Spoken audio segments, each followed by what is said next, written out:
What's going on, Helene Nation? It's your boy Trent. Unfortunately, we still don't have power here in Belton, South Carolina. It's Wednesday. Not had power for 5 days now, I think, going on 5 days. So unfortunately, we can't do the podcast this week. If y'all are waiting on it, I'm hoping I can get this video out. Reception here has been really spotty without power. So hopefully I can get this out to y'all. But yeah, sorry.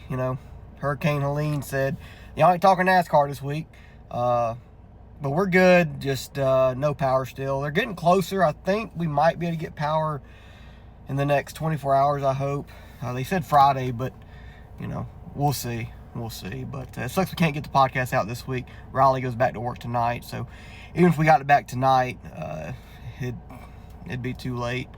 And I go back to work Friday night, so I'll probably get the power back when I go back to work. So is what it is. But I'll talk quickly about the race from Kansas. Kind of late, but Ross wins. Congratulations to him. He had a good car all day, and him and the Kyle Busch thing with Chase Briscoe. I think it's kind of just racing. It might have been a little dirty by Chase, but I mean, he didn't put him in the wall or nothing like that.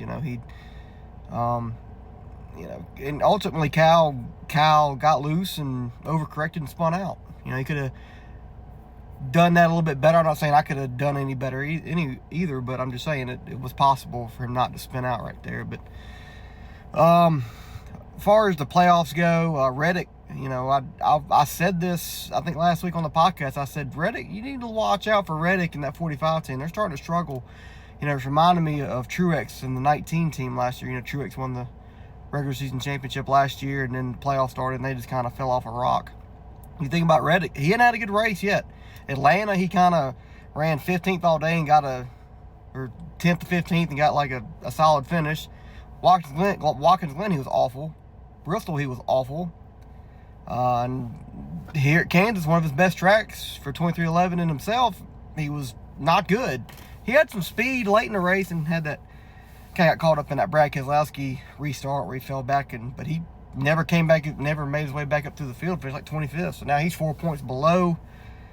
Talladega, I know he won this race in the spring, but his Toyotas are usually not that great at Talladega, so it's kind of questionable. He's got to get out of this race and survive. If he gets in a wreck, it'll put him in a must-win situation at the Roval. And Reddick is good at road courses, but Watkins Glen 3 weeks ago, he sucked. So not looking too good if you're a Reddick fan. But William, I said William, he get eliminated in the round of 12, and of course he comes out and looks like the first part of the year. William Byron wins the stage, finishes second. He's got to feel pretty good. I think he's like plus 33, 38, something like that, above the cut line. But going to Talladega, anything can happen. So nobody's safe. The race is about how I predicted. I knew it wasn't going to be as good as the spring. Usually never a playoff race is as good as the first race, like at a mile and a half with this next gen car. The Kansas last year compared to the Kansas race last year in the spring. The playoff race wasn't as good as the spring race last year, and the same thing this year. It was still good racing. You had a lot of comers and goers, or Riley said goers and comers. But it was a good race. I've rated it a 7.5 out of 10. And, I feel like that the reason why these playoff races aren't as intense as the previous races earlier in the season is just because the playoff guys just know they can't just risk it all. I've been saying that for a while, especially with the plate races. There's just not, the reward's not worth the risk. Saw a non-playoff guy, Kyle Busch, going for it, just trying to get past Briscoe to hang on to the lead because Ross was coming. You're not really going to see that with the playoff guys. So I think that's why. And it is what it is, part of the system, and I get it. I don't blame the drivers for being conservative and not going necessarily as hard as they need to, unless it comes down to a cutoff race. Now, you come down to a cutoff race and you need some points, then yeah, they're going to go for it. But other than that, it's just kind of You know, you don't want to go too crazy, especially with this car where you're good, and then you're spinning out. So, is what it is. But Talladega is this weekend. I'm excited for it.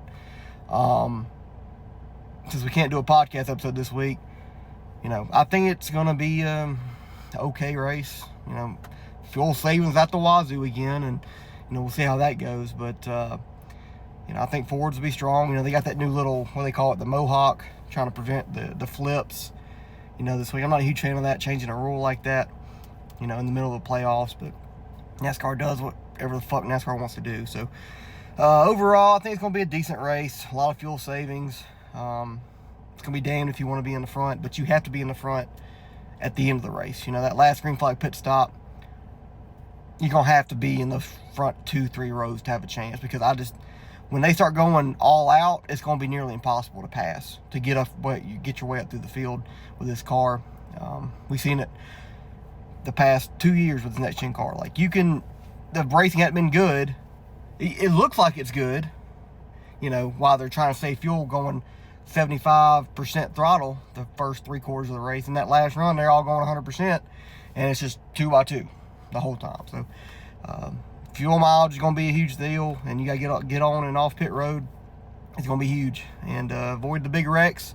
There will be a couple, I think, and avoid them if you're a playoff guy, and then, you know, non-playoff guys can kind of go for broke, and the non-playoff guys have won half the races so far in these playoffs. So I definitely think you could have that here again this weekend. I'm going to kind of go with that trend this week. I'm going to say a non-playoff guy wins this race. And the guy that I got winning this race is a guy that almost won here in the spring. Got eliminated in the last round, but I think he does pretty good this week. Give me old Brad Keselowski. He's always good at Talladega. He's way better at Talladega than he ever has been at Daytona. He's got like 6 wins there. I think he gets number 5 or 6, somewhere around. I think he gets 6 or 7, whatever math that adds up to. Whatever my math is mathing. But I think he wins, and we'll see. Hopefully it's a good race, but we'll see. But sorry I can't get the podcast out this week.